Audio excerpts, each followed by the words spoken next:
pelaksanaan IKM atau implementasi kurikulum merdeka, kita sudah masuk tahun ketiga. Tapi untuk pelaksanaan episode Merdeka Belajar ini, kita sudah tak terasa masuk di tahun kelima, Bro. Hmm. Nah, walaupun ini sudah merupakan bukan hal baru karena sudah tahun ketiga, tapi pelaksanaan di lapangan itu jangan sampai masih ada mindset yang dilaksanakan oleh guru bahwasanya apapun kurikulumnya ngajarnya tetap sama saja sami mawon, Bro. Ya, Gitu, Bro. Nah, iya, itu iya. yang mindset untuk refleksi yang pertama ya. Hmm. Kadang juga kita perlu memberikan secara lugas ke teman-teman ataupun dari pihak guru ataupun kepala sekolah, apakah sudah melaksanakan di dalam kurikulum Merdeka itu refleksi. Nah, dalam hal ini yang kita tegaskan sebenarnya bukan formalitasnya.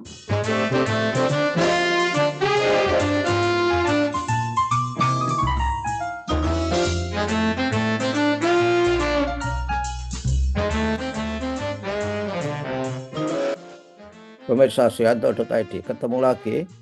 Mudah-mudahan Anda semua selalu sehat walafiat. Kita berada saat sekarang ini pada episode yang keempat.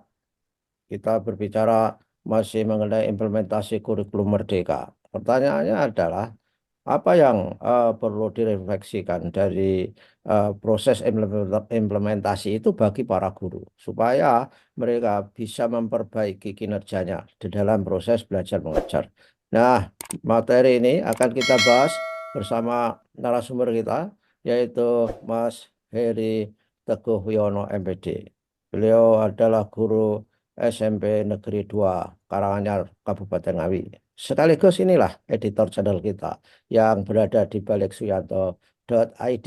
Jangan lupa para guru untuk share video ini supaya terjadi refleksi digital bagi kita semua untuk melaksanakan kurikulum merdeka. Assalamualaikum warahmatullahi wabarakatuh, Mas Heri. Waalaikumsalam warahmatullahi wabarakatuh, Prof. Ya, ya, libur panjang, Mas. Dan Iya, Prof. mudik ya, mudik ke mana, Mas? Ke Ke Rembang, Pantura, Prof. Oke, ke Rembang. Ya, oke lah. Mudah-mudahan menjadi lebih fresh lagi. Nah, gimana, Mas? Eh, Praktek di lapangan. Apakah praktek baik di lapangan yang bisa dijumpai, ataukah praktek yang kurang baik di lapangan yang bisa dijumpai mengenai kurikulum merdeka, mengenai implementasi kurikulum merdeka yang bisa seorang mengatakan IKM? Dan adakah guru sudah melakukan refleksi, ngudoroso, saling berdiskusi di dalam pelaksanaan itu, Mas? Gimana, Mas Heri?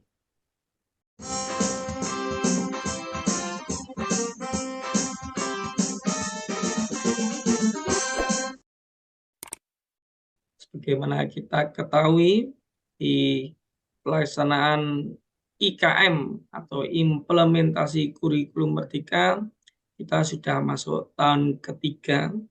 Tapi untuk pelaksanaan episode Merdeka Belajar ini, kita sudah tak terasa masuk di tahun kelima, Prof. Hmm. Nah, walaupun ini sudah merupakan bukan hal baru karena sudah tahun ketiga, tapi pelaksanaan di lapangan itu jangan sampai masih ada mindset yang dilaksanakan oleh guru bahwasanya apapun kurikulumnya ngajarnya tetap sama saja sami mawon, Bro. Ya, Gitu, Bro. Nah, iya, itu iya. yang mindset untuk refleksi yang pertama ya. Hmm. Kadang juga kita perlu memberikan secara lugas ke teman-teman ataupun dari pihak guru ataupun kepala sekolah, apakah sudah melaksanakan di dalam kurikulum merdeka itu refleksi. Nah, dalam hal ini yang kita tegaskan sebenarnya bukan formalitasnya merefleksikan secara umum, tapi dari bawah dulu, Bro. Hmm. Terutama dari kelasnya, Bro. Karena Ya, esensi di kurikulum itu kan pembelajaran berpihak pada murid seperti murid itu, ya, Bro. betul. Jadi guru diharapkan dalam hal ini adalah tidak hanya terpaku, wah istilah yang dulu asesmen diagnostik saja, tapi setelah melaksanakan itu perlu evaluasi. Makanya kita kembalikan ke teman-teman, apakah sudah melaksanakan evaluasi atau dalam bentuk refleksi, Bro? Apakah Ya, sudah merefleksikan pembelajarannya kepada muridnya itu? Jadi perlu diajak, Bro, itu. ya. Nah, Mas, kalau kita melakukan refleksi itu kan penting itu. Saya kira kita Betul, Bro. perjalanan kita itu sudah menuju titik mana, apakah ada kadang-kadang gangguan di jalan atau bahkan tersesat. Itu misalnya kalau melakukan refleksi, siapa yang harus menginisiasi itu? Kepala sekolah atau ikatan-ikatan guru ataukah seperti zaman dulu apa MGMP kalau masih ada? Sebaiknya gimana itu? Iya. Jadi begini, Bro. Dari refleksi yang ibaratnya ini adalah ujungnya atau hulu di dalam pembelajaran paling dasar itu adalah di dalam kelas. Maka guru itu perlu membuat inisiasi refleksi. Nah, secara formal sebenarnya di Kurmer itu untuk melakukan refleksi itu sudah termaktubkan, Bro. Tapi pelaksanaan di lapangan inilah yang perlu kita ingatkan ke teman-teman bagaimana perlunya membuat refleksi. Kalau kita masih ingat ya, seorang ahli filsafat pendidikan John Dewey Hmm, dulu beliau mengatakan jangan pernah berhenti belajar jika ingin menjadi guru. Itu memang betul. Tapi ya. saya kemarin dapat referensi juga dari kalimat lanjutan John Dewey itu, Bro. Ya, Kalau ya. tidak salah itu we don't learn from experience, we learn from reflecting on experience.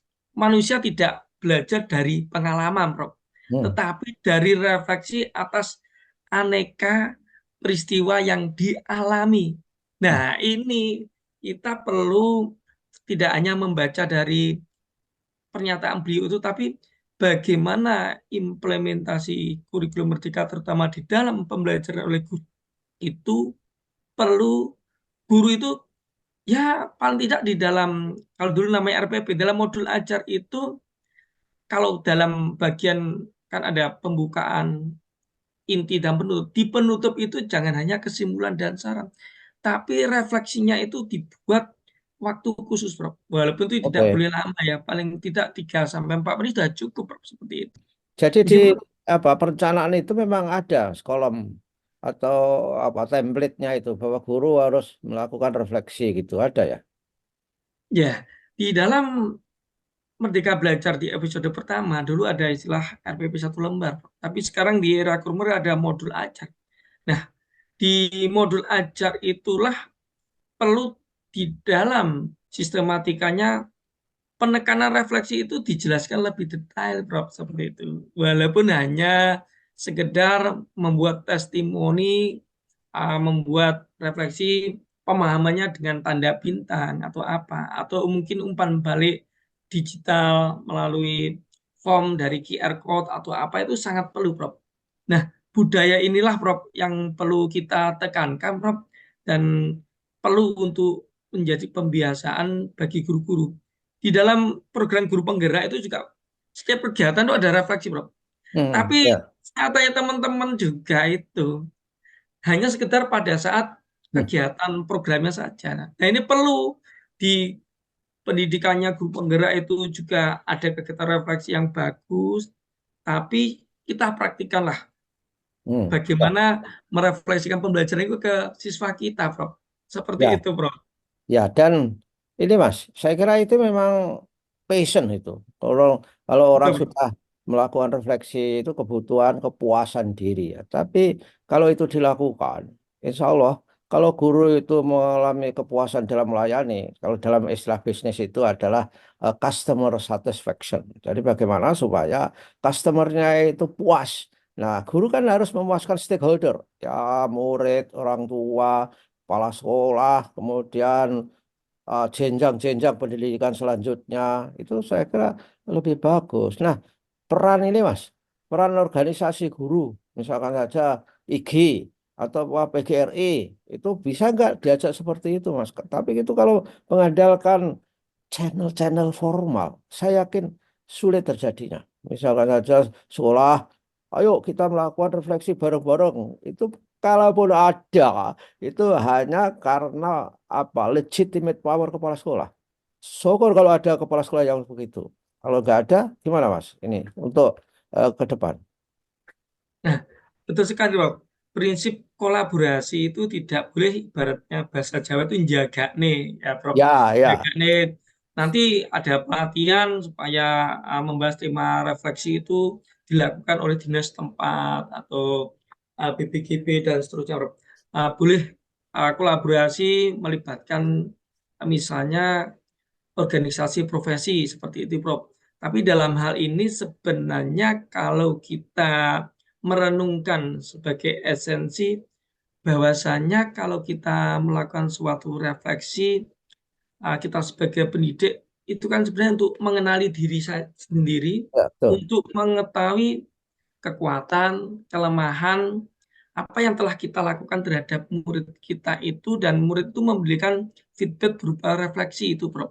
Nah, Hmm, jadi ibaratnya ini adalah sebagai upaya perbaikan yang berkelanjutan atau istilahnya adalah continuous improvement ya selama hmm, kita mengadakan refleksi ini, Bro. ya, Nah, harapannya catatan-catatan refleksi itu eh, yang dilakukan tidak hanya sekedar formalitas saja ya. Sekecil apapun, Bro. ya, Misalnya kadang hari efektif itu juga tersita waktunya, Bro. Misalnya, Bro, kelas 9 saya melakukan dulu istilahnya adalah ujian nasional dihapus menjadi ujian sekolah. Ujian hmm, sekolah di sekarang namanya walaupun masih Kurtilas, Prof. hmm, Kelas 78-nya untuk SMP itu Kurmer. Itu namanya ASAJ, Asesmen Sumatif Paket Jenjang. Nah, pelaksanaan asesmen sumatif paket jenjang itu karena menyita tempat ruang yang banyak, pembagiannya satu ruang kan 20 maksimal. Itu kelas 78 kan libur, Prof. Nah, oh, selama libur itu pun sebenarnya kita bisa memberikan tugas bagaimana sih membuat resume dan refleksi, Prof. Itu hmm, bisa juga. Ya, tergantung kreativitas guru kepekaannya itu ya, bagaimana, seperti itu, Prof. ya, Kemudian kalau siswa sudah terlatih untuk melakukan refleksi, maka tidak hanya untuk memaknai pembelajaran saja, Prof. Saya kira seperti itu. Nanti siswa justru akan memperoleh makna dari hasil refleksi itu menjadi, oh, merasa dihargai. Oh, ternyata materinya ini toh yang dimaksud. Ya, ya, seperti itu, ya, Pak. ya. Dan akhirnya itu didorong istilah kerennya itu harus supaya siswa itu punya metakognitif. Jadi dengan Betul, Pak. pengetahuan refleksi yang ada itu bagaimana bisa diimplementasikan ke dalam kehidupan real siswa. Yang walaupun sederhana sekali kehidupannya, misalnya persoalan disiplin, persoalan menghargai waktu, itu merupakan nilai-nilai yang baik sebetulnya. Nah, Mas, saya yakin ini saya masih menggenggami teorinya Rogers tentang adoption of innovation. Dan yang mau merefleksikan itu nggak banyak, Mas. Kalau setiap inovasi itu, orang yang siap sebagai inovator itu hanya 2,5%. 2,5%. Dari guru-guru itu, saya yakin hanya 2,5% yang mau melakukan refleksi dengan sukarela, tanpa ada paksaan. Karena itu ada teori inovasi itu. Yang 2,5% itu memang siap. Kemudian yang berikutnya itu ya tergantung orang lain melakukan nggak. Kalau mayoritas melakukan, yo yo kita ikut kan gitu. Nah, Oke. mungkin masih relevan nggak ya itu teori Rogers itu menurut pengamatan Mas Heri ya di sekolah-sekolah itu kira-kira apakah betul? Kira-kira kurang lebih hanya 2,5% guru yang melakukan refleksi itu. Gimana, Mas? Betul sekali, Bro. Itu kalau dinyatakan caranya 2,5 itu mungkin malah kebanyakan, Bro, saya. Mungkin lebih sedikit lagi, Rob. Nah, Ya, makanya itu di tahun pelaksanaan 3 menjelang 4 Kurmat ini perlu namanya kita paling tidak saling mengingatkan terhadap teman-teman bagaimana untuk membiasakan refleksi terhadap murid siswa. Ya, perlu namanya habituasi, Rob. ya Jadi betul. paling tidak pelatihan-pelatihan yang dilaksanakan oleh Kemdikbudristek ya dalam hal ini bagus sebenarnya melalui guru penggerak. Tetapi untuk tema-tema terkait refleksi itu perlu digiatkan, Bro. Apalagi nanti Ya, ini menjelang akhir tahun pelajaran, Bro. ya, Nah, paling semoga aja ini didengar, Bro.